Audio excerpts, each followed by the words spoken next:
When other thoughts arise, one should not pursue them, but should inquire to whom did they arise. It does not matter how many thoughts arise. As each thought arises, one should inquire with diligence, to whom has this thought arisen? The answer that would emerge would be to me. Thereupon, if one inquires, who am I, the mind will go back to its source, and the thought that arose will become quiescent. With repeated practice in this manner, the mind will develop the skill to stay in its source. When the mind that is subtle goes out through the brain and the sense organs, the gross names and forms appear. When it stays in the heart, the names and forms disappear. Not letting the mind go out but retaining it in the heart is what is called inwardness, antarmukha.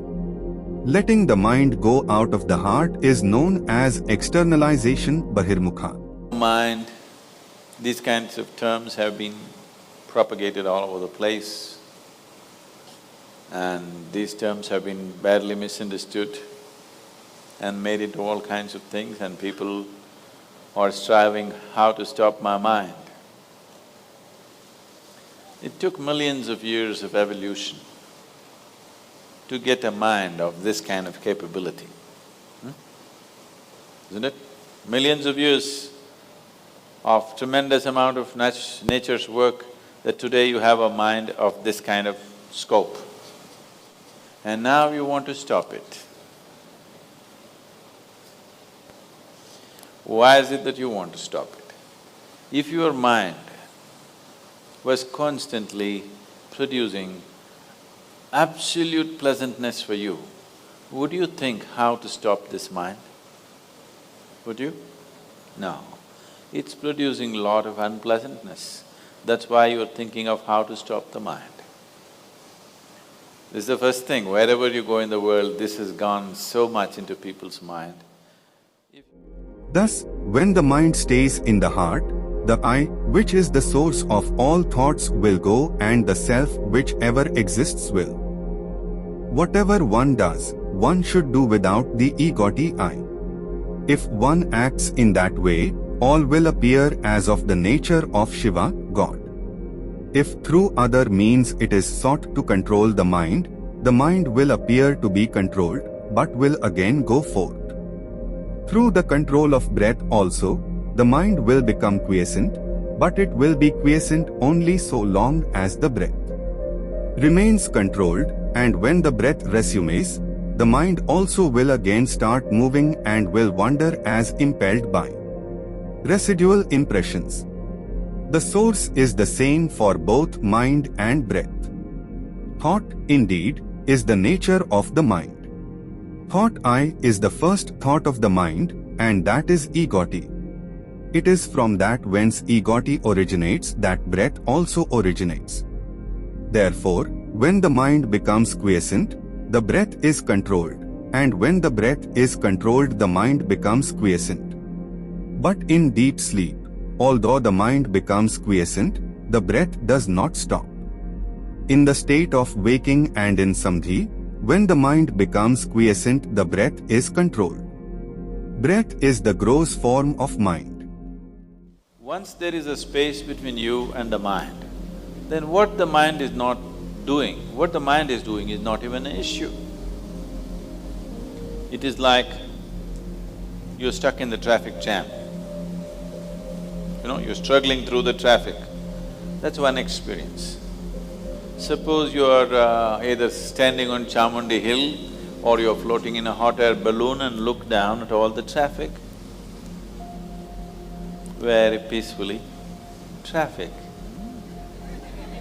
Why? There's a distance, isn't it? When you're in it, traffic is a different experience. From really high up there, sitting in a hot air balloon, you look down, you can't even hear the sounds. Looks wonderful, traffic, isn't it? Yes or no? Because there's a distance. So once there's a distance between you and your mind's activity, mind is not a problem. Mind is a miracle, it is not a problem. The moment you identify yourself with something that you're not, then you're finished. Your mind is a continuous runs. There is no other way. Do what you want, try as hard as you want, it is not going to stop. If you do not identify yourself with anything that you are not, you know how to be with everything, you know how to use everything, but you're not identified with it, then you will see if you sit here, simply mind will be like this. You want to use it, you can use it, otherwise it'll be like this. Right now your hands are like this, or you're holding it tied up because it'll go all over, is it? No. You can keep it like this. You can keep it like this, you can keep it like this. When you want to use it, you can use it. So it's a useful instrument. Suppose your hands become like this. You know, some people have become like this. Yes or no? If it becomes like this, you will become ridiculous, isn't it? If it happens to your mind, also you're equally ridiculous. It is just that you are living in the comfort that nobody else can see it. But people can see it. They watch you closely enough, they can see it, isn't it?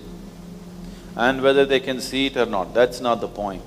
The point is, the most important faculty of your life is out of control. Doesn't matter whether they can see it or not, that's not the issue. The issue is, the most important faculty in your life is out of control, doing its own rubbish all the time, not doing what you want it to do. So, if you have to be freed from this ailment, you should stop eating bad food. Wrong food or bad food means you're identifying yourself with things that you're not.